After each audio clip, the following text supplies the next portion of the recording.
Welcome back to the Writer's Den. I'm Jane Waters Thomas. Joining us today is author Donna Kelly. Welcome, Donna. It's great to be here. Thank you. Wonderful. Well, you know, the Writer's Den is sort of a new show for us here, and what we talk about on this show is not only the outstanding publications that we're going to talk about with you today for what you've done, but we also talk about some important things like what does it take to be a writer, what does publishing look like, how do you even get started, and so we're going to kind of go through some of that process with you today for the journey that you've been on as an author. And we have 4 hours to do this? Yeah, we have four days, am I right? 4 days to do this. So, I always want to ask the question of a writer, did you always know you wanted to write? Always, always. From the time I was a little girl, that was what I wanted to do.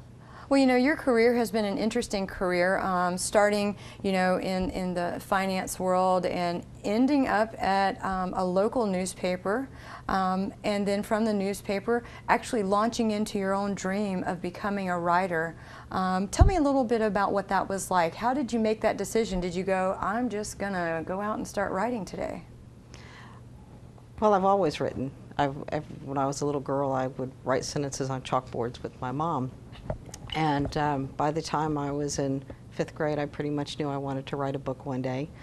I took the long way around, as always, but I went through getting a degree in business, part of a degree in English.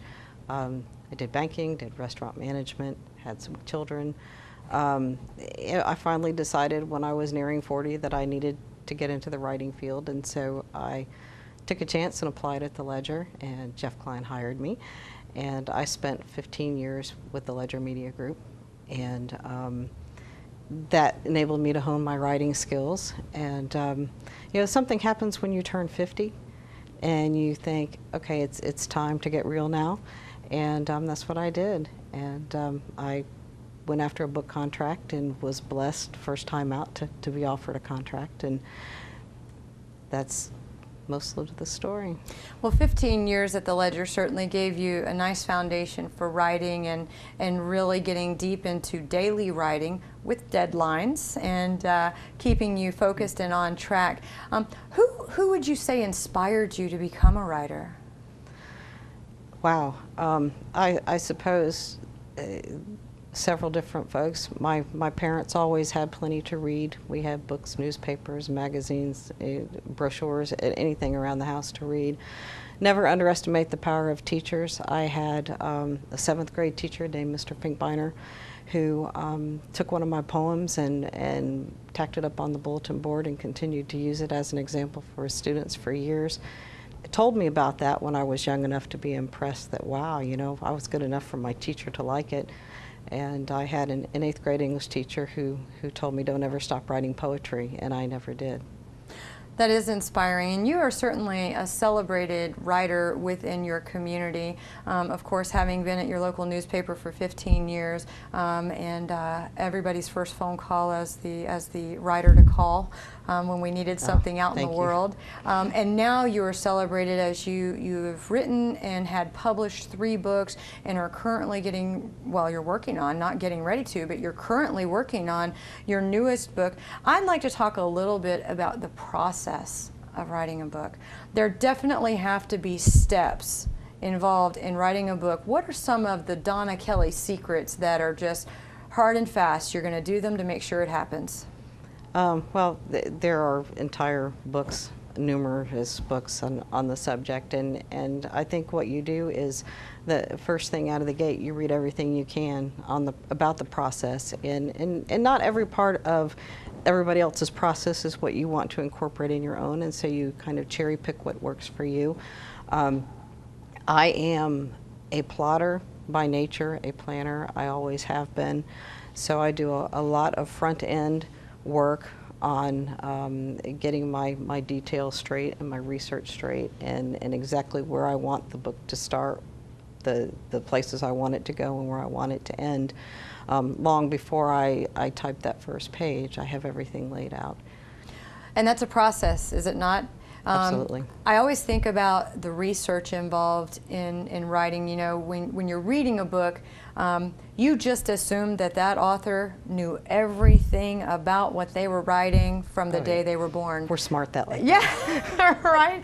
But it's not that way. In fact, there's a lot of research that goes into writing a book, and you certainly have had that experience. I know that in preparing for our interview today, I was talking with a local artist who had an experience of you calling her and needing detailed information on quilting because you were writing a segment about a quilting club, and she had to go meet with you. Tell me a little bit about how you find some of your resources and sources, and what that looks like. I've always loved research, and in the years in the newspaper certainly opened doors as far as people to contact and places to go. I know where to look to get certain pieces of information, and that has definitely been a blessing. But I think after spending so many years interviewing people for the newspaper, going to a live person is usually my first choice, and that gives me a lot of the nuances. In the case that you mentioned about the quilter, what I was really looking for was what quilting did for people who love it. Why do they love it, and what do they feel and think and do when they're in the process of doing a quilt and the different steps. And that's something you can't really read. You have to talk to somebody. Absolutely, absolutely. So tell us a little bit about just kind of a brief of the 3 books that you've written. All 3 books have been published, and they were Christian fiction? Yes, they were, and actually there have been 4. There have been 4? I'm so sorry. I have written 4. The 4th one has not been released yet. Okay. But all of these books are Christian fiction. They are parts of series that other authors have contributed to. And so the very basic bones of the series had been created by somebody else, and then I took my story with a few of their characters, added some of my own, and went from there. Well, the book I really want to talk about today and kind of get into now is the book that you're currently working on, The Dairy Down. The book of my heart. It does seem to be the book of your heart. I love talking to you about your work at any time because you can just see the passion you have for the work that you're a part of.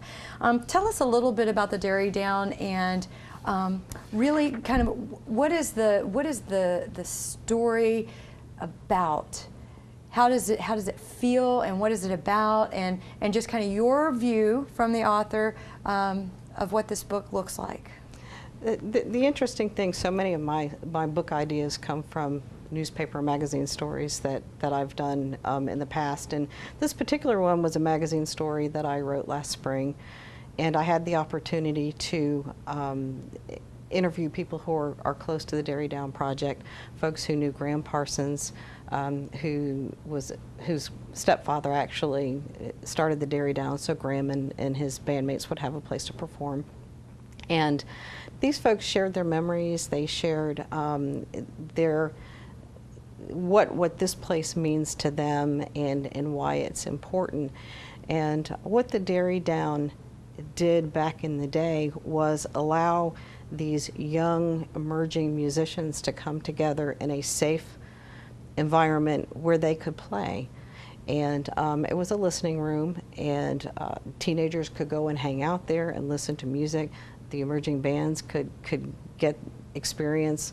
As one guy said, it gave us a place to be bad.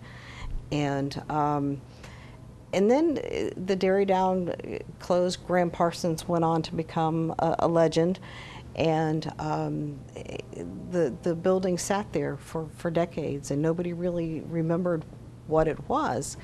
And that one building had always fascinated me. I used to ride my bicycle by it when I was a kid and go, why is that building still here? Because it looked like it should have been torn down already. And but there was a reason why that building is still here. And so I did the story for the 863 magazine about the Dairy Down renovation. Learned all sorts of things about Graham Parsons that I didn't know, but even more than that, I learned more about the musicians who were here at the time and how they developed. And so I went to every Dairy Down event that they had, and there was a large event in June that featured several artists from back in that time period, as well as some newer artists.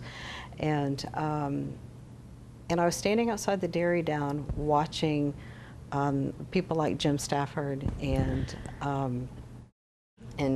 Tony Brown and Ed Munson and John Cornell and Jim Carlton up there performing, and these were folks that have been around music in a long time, playing music from back in the 60s and 70s, and there were old timers tapping their toes. You know, there were 30-something-year-old parents with their toddlers, and the little kids are jamming down to the music, right. And it just hit me that connectivity that comes through music, and that spirit of music is still in the Dairy Down. And an idea was born, and I've been working on that book steadily ever since.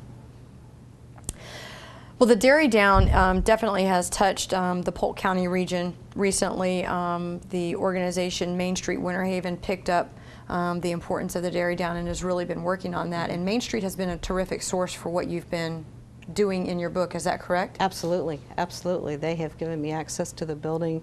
They have, Anita Strang has been an angel. She has connected me with some of the musicians who played there back in the day. She has kept me on board as far as what's going on in the future, and I can incorporate that in the book. And her support has been fantastic. And she's very supportive. A member of her family, Eve Strang Bass, who owns the shop in downtown Winterhaven, is sponsoring a book signing that will be happening later this year, and I'm very excited about that.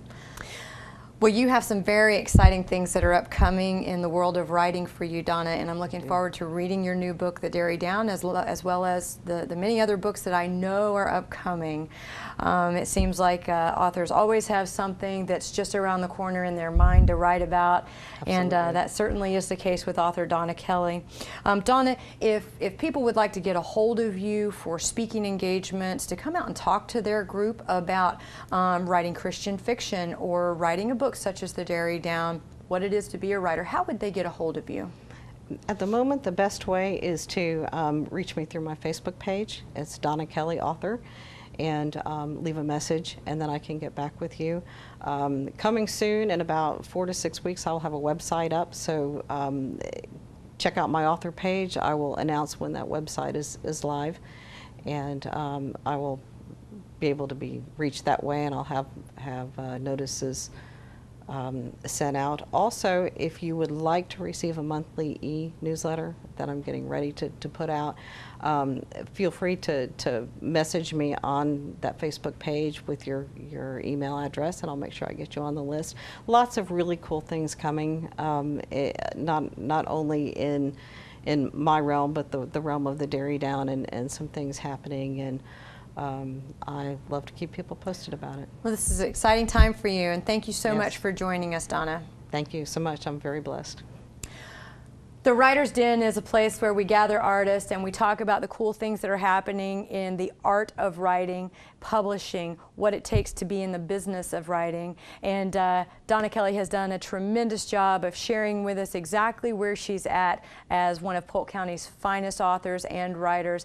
And we are very honored to have her here with us today on our show. And we look forward to seeing her again and all of her great books coming up in the future.